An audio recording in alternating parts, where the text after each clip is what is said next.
to the program is Teaching Time on Sunrise FM 96.1. My name is Precious Chukwuekezie. As you all know, this is a program that is for you and all about you. A program that is designed for your development, for your upliftment, for your personal growth, and for our general growth. Welcome once again to the program. As today, we will be focusing on something that is very important, on a topic that is very important for the overall growth of a person and the development in the society.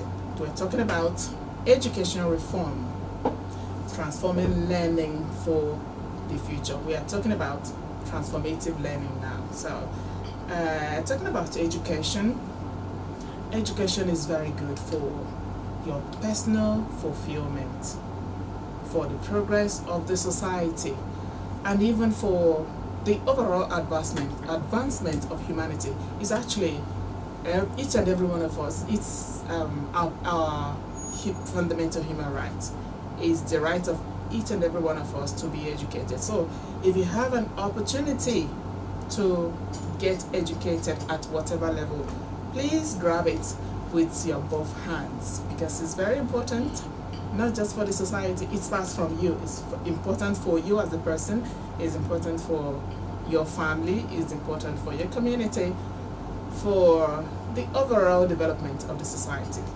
That's for you to see and know how important education is, and that's our focus today, reforming education.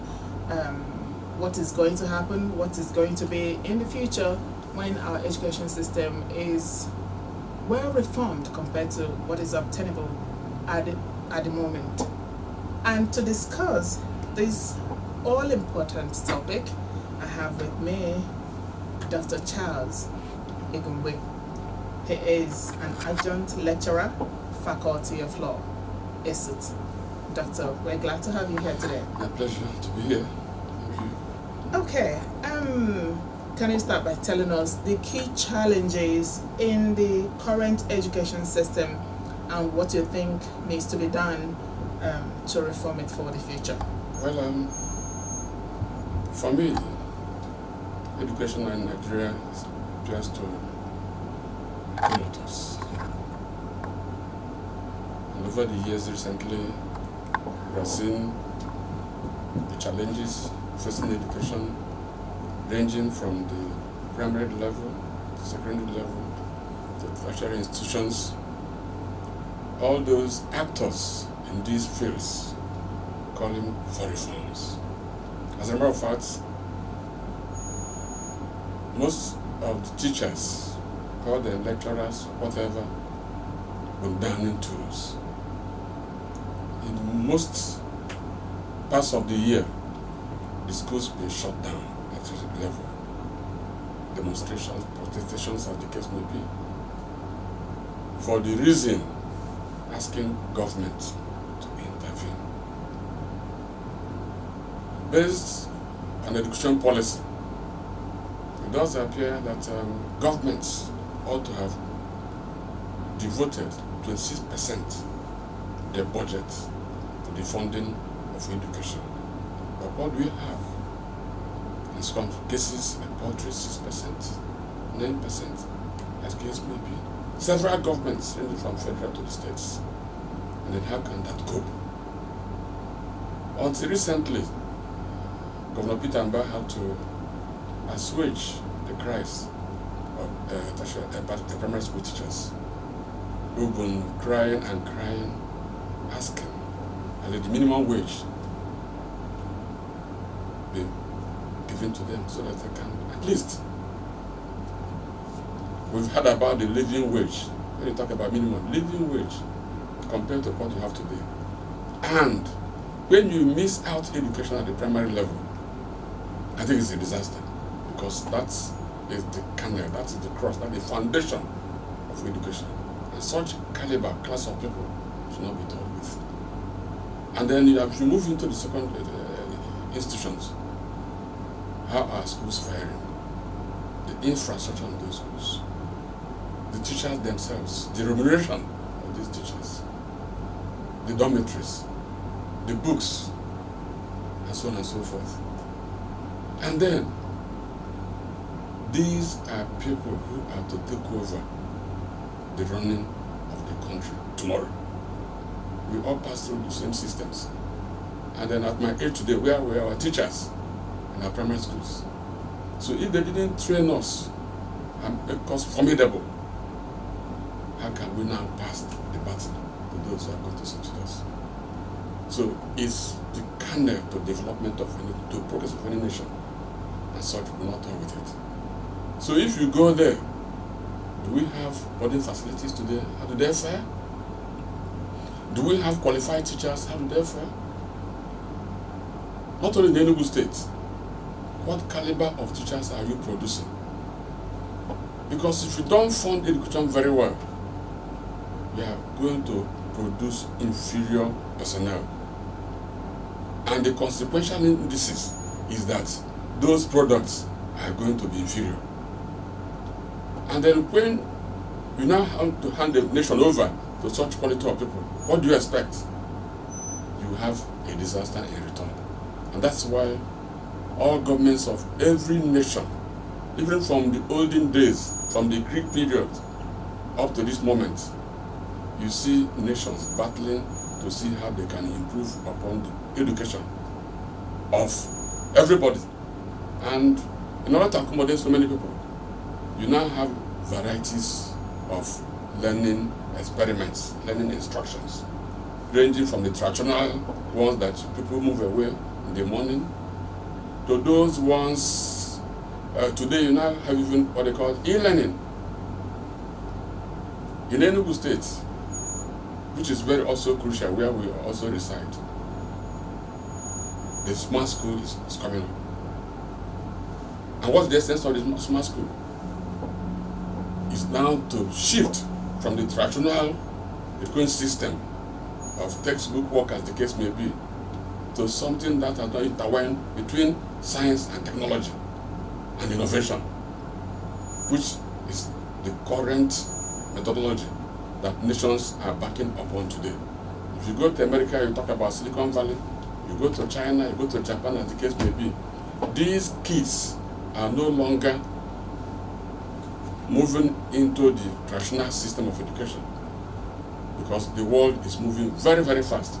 And I believe that if there is money, because it's a courageous effort, and these institutions are domiciled as government policies happening now in the respective communities, it means that within the distance, the kids we are going to produce will be a different kind of thing. But at the same time, we need also to reform the institutions that are going to receive these kids, so that after getting this innovative scientific education system, you have now to create universities and institutions that will now take up these institutions, and then they will enable them to arrive at the proper scientific destination, so that Nigeria can now begin to cope with the technology of the countries. And then we talk about the governors. In the federation, each state is on its own, taking the race.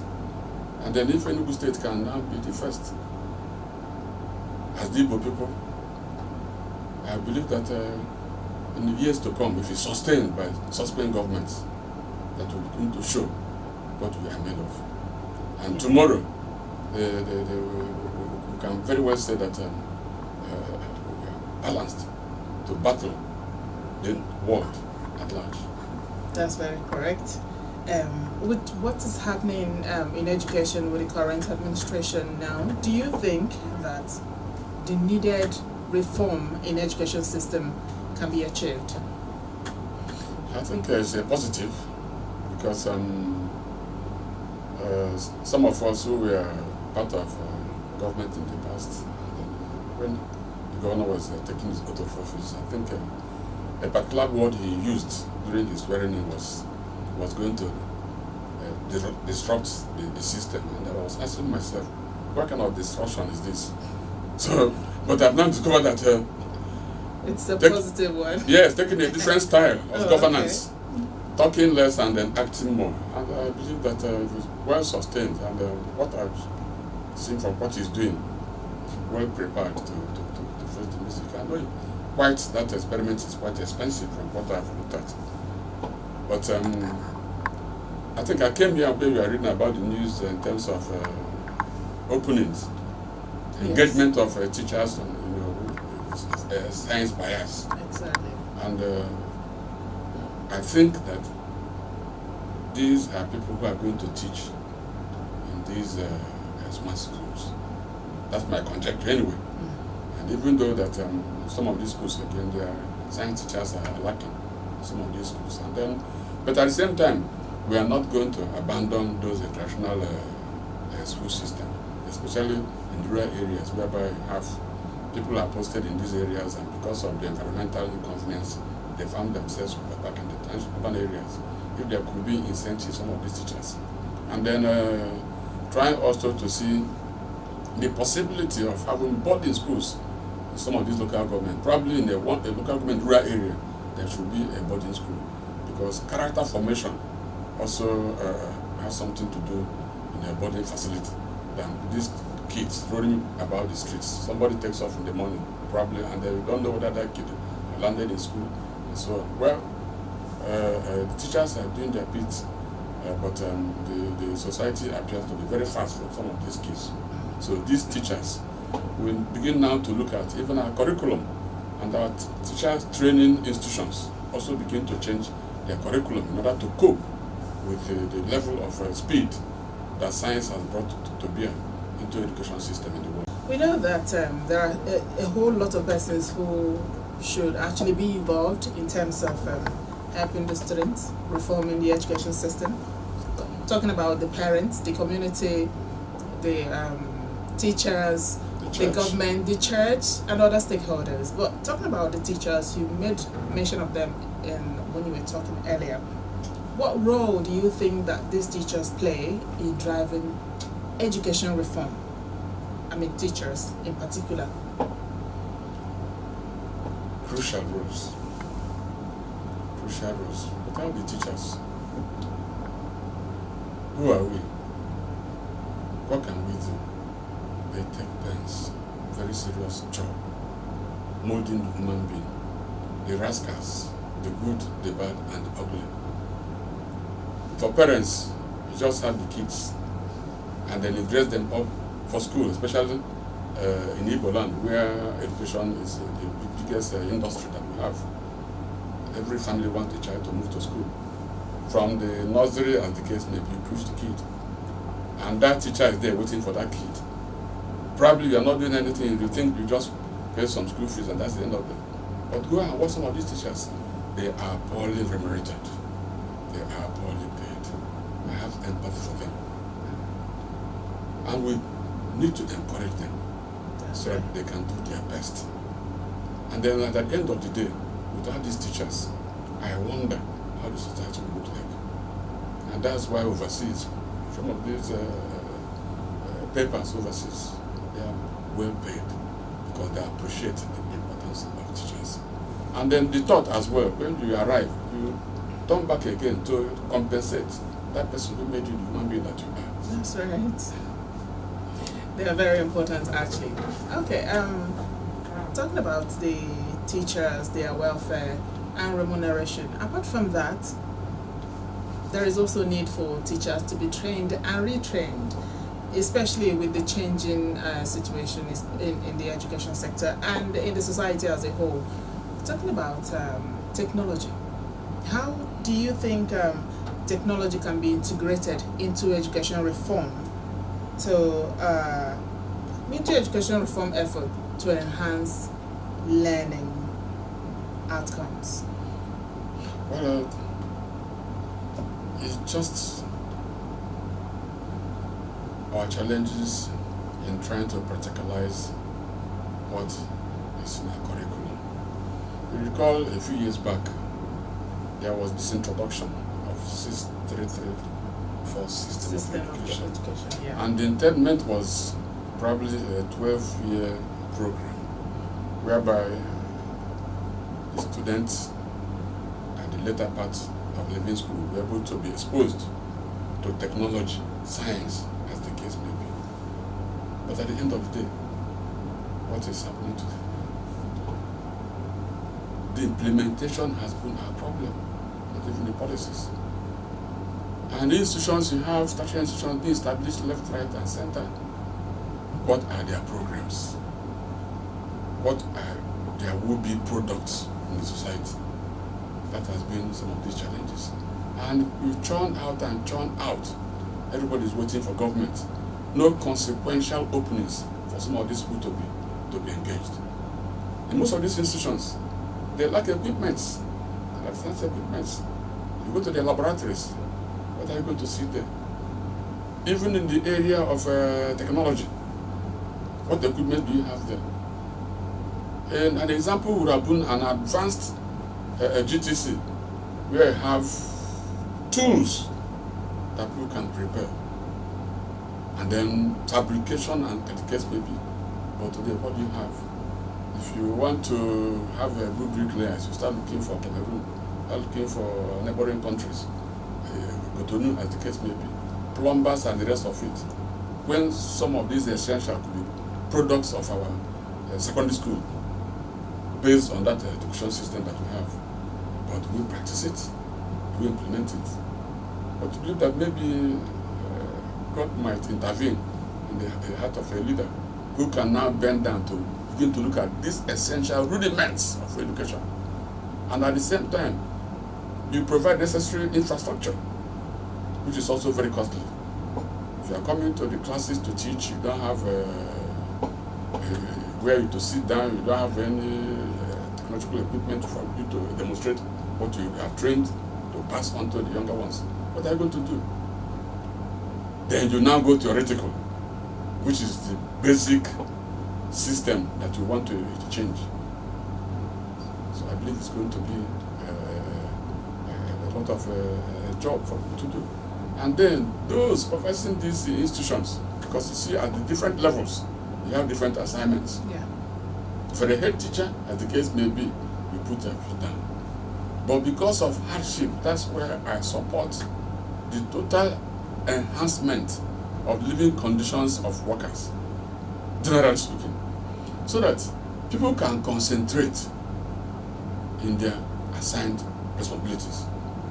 But if there's hardship, you expect a teacher to come to work on time, when probably the wife is preparing a cake to go and supply, or to go and put in a shop, maybe by 1 o'clock or 2, the lady has left for that shop to go and run the shop, because the family has to exist. Exactly. For the teacher to come to work.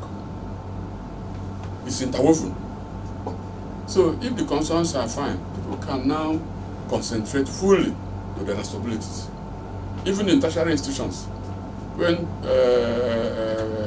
people move into my practices of all kinds of things, what are the reasons? Even those policemen looking after us is because the ends are not meeting, and the consequence is a lot of corruption, and people's efforts are diluted. That's why I see people taking marks, getting awards of scores that they didn't merit because of corruption. We're not saying that it's fine, it should be condemned, but those rudiments, those fundamentals that can bring about a steady growth and success in teaching and learning be put in place, so that our products can compete favorably. Because in terms of our IQ, we have good IQ that God has given to us. What we require is the enablement for us to translate such into positive use. Thank you very much. Do you think that if practical skills is introduced or reintroduced in the school curriculum, that it will help in the reformation of the education system? Introduction is one. Ensuring implementation is two. Okay. That's what is important. And if people are given roles, allow those people to exercise those roles. That's why we have the organogram in a system. And if people are given some tasks to perform, let nobody stay on top and take over those functions, because you can run riot into the entire system. And then by so doing, believing in the tenets, some of these programs can bring about a positive fruition. But if you just do a drawing board without necessities, in order to make them realistic, in order to achieve those objectives, it will just be a theoretical framework which cannot be brought down in practice. So we are praying for the authorities to look at education. Whatever one is doing is very, very key. Even though there is no consequential benefits in terms of finances, but it's cardinal because it's the key to our success. Okay. Do you think that, in the spirit of equity, do you think that the education reform can address the issue of equity and then give access to all students to have access to quality opportunities in terms of learning? Well, in terms of equity, I think it's not possible to have equity because at the same time, there are gifted students, Yeah, of course. right? And then some students, even when we are talking about sciences, some students are prone to arts. A few years back, I visited MIT in Boston, Massachusetts. And when I came to MIT, I thought it was everything science. Okay. But when I was passing through some of the faculties, I was shocked. I saw faculty of law, I saw geography, I saw linguistics, and I was asking one professor. He said, yes, this institution is meant for all-round learning. Because if you are trying to produce a doctor, somebody wants to learn to how to manipulate this camera, and it's contributing to the web of societal improvement. That's right. So everybody will not be a scientist. Some people learn to be musicians. But what we're trying to say is provide an environment so that individuals can now move into those areas that they are better created and where they can manifest much better and contribute immensely, positively to the society at large. So we still depend on that government so that the equity will now be, are you interested in learning music or religion, as the case may be? Are you interested in the sciences? So that opportunity will be there. While also giving advantage, taking into cognizance that we are competing in a global setting, so I will not be left out. So if America had done this to make a success, why not we? You're correct, too. You're very correct. But it seems that we here in Nigeria and some other African countries, it seems that in terms of this particular issue, we still have a very long way to go. And that's why we're happy with the chief executive of the Enugu State. Okay. Trying now to look in, because when they started to talk about the smart schools, some of them were like, in every community a smart school. And some of these communities, they have existing secondary schools in these areas. What are the distinctions? So, but then you can now find out the reasoning.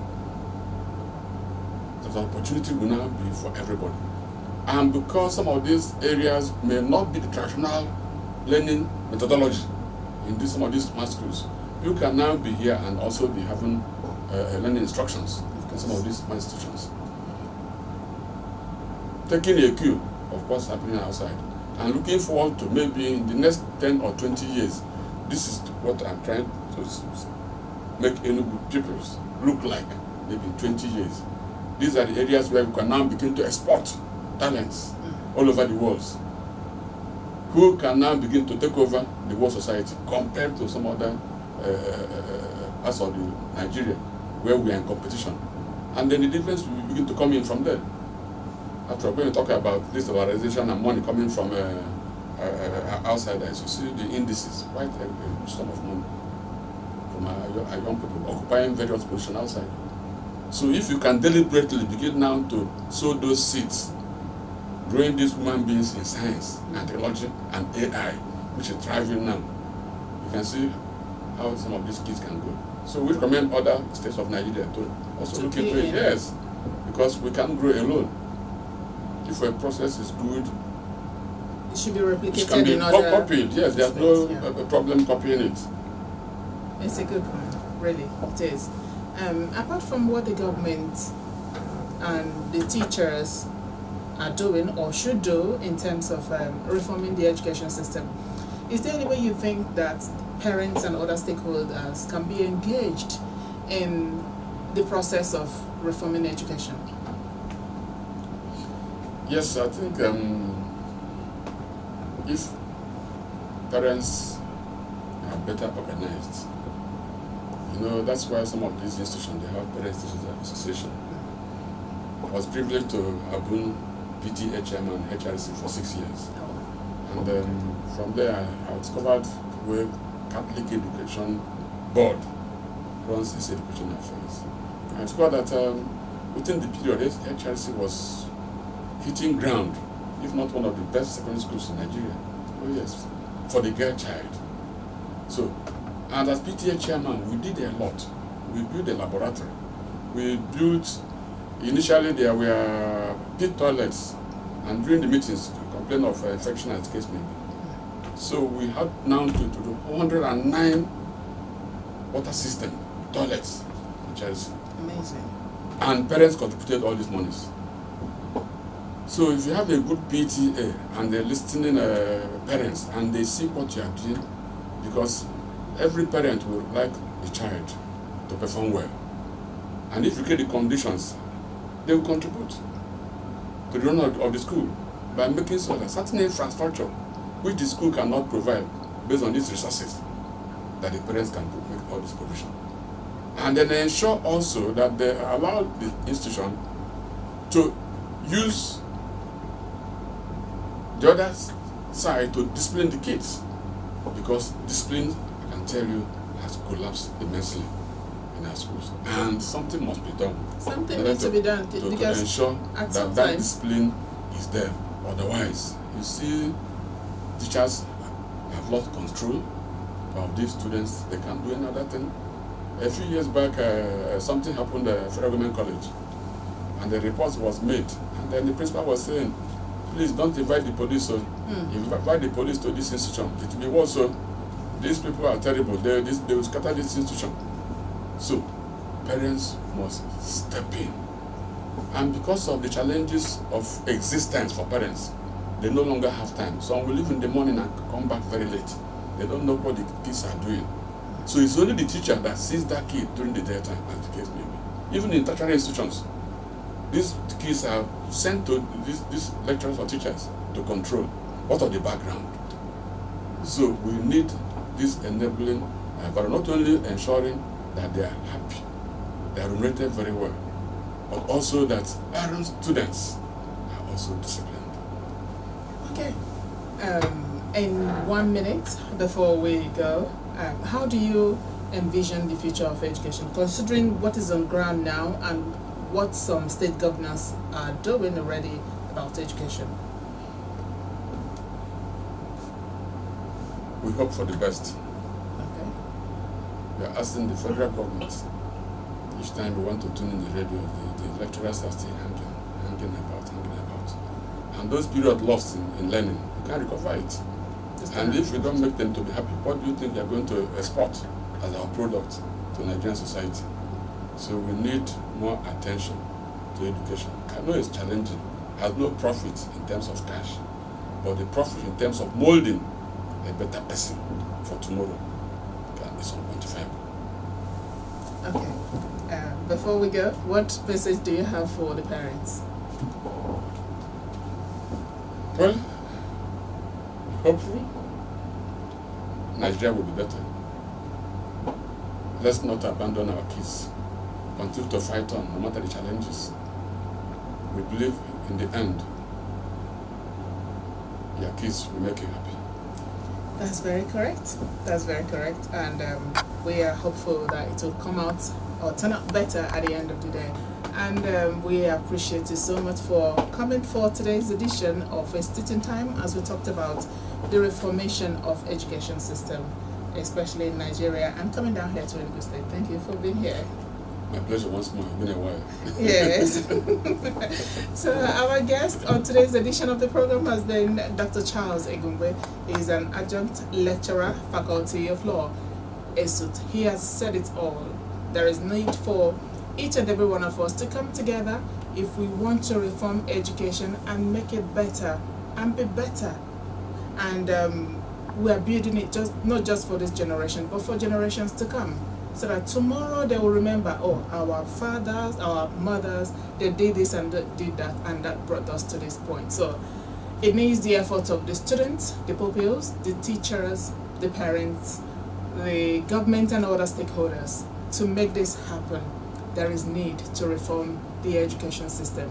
It's for the good of all of us. It's for the good of individuals, for the good of the families, and for the good of states, and for the society at large.